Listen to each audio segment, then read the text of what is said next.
Petjada catalana, històries de catalans que han deixat petjada, indrets del món en petjada catalana. Moulin Rouge, la sala d'espectacles de París fundada per un terrassenc. El Moulin Rouge ha esdevingut una icona de París de fama internacional. És un element identificador de la ciutat, ja que va ser una de les sales d'espectacles més mítiques en un temps, la Belle Époque, de gran efervescència artística. El seu fundador, no obstant això, resulta ser un català i concretament un terrassenc, Josep Oller i Roca, empresari establert a París de qui es va arribar a dir que era el Napoleó de les atraccions o l'home que va fer-se amo de París en una època en què volia dir fer-se amo del món.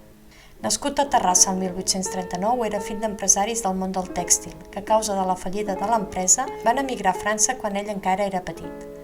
La nit del 6 d'octubre de 1889, Oller i el seu soci Charles Idler van inaugurar el club nocturn Moulin Rouge al barri de Montmartre.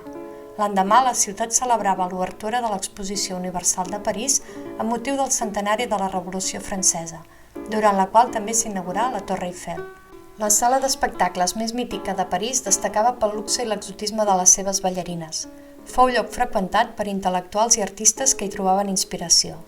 Oller, inventor del sistema de postes Le Paris Mutuel, conegut com a travesses, crearia altres atraccions a la ciutat de París com le Nouveau Cirque, les muntanyes russes o l'Olympia, encara en funcionament com a sala de concerts i que va acollir actuacions de cantautors com Raimon o Lluís Llach. Podeu trobar més informació d'aquesta petjada i moltes més al mapa de Petjada Catalana i al web petjadacatalana.cat.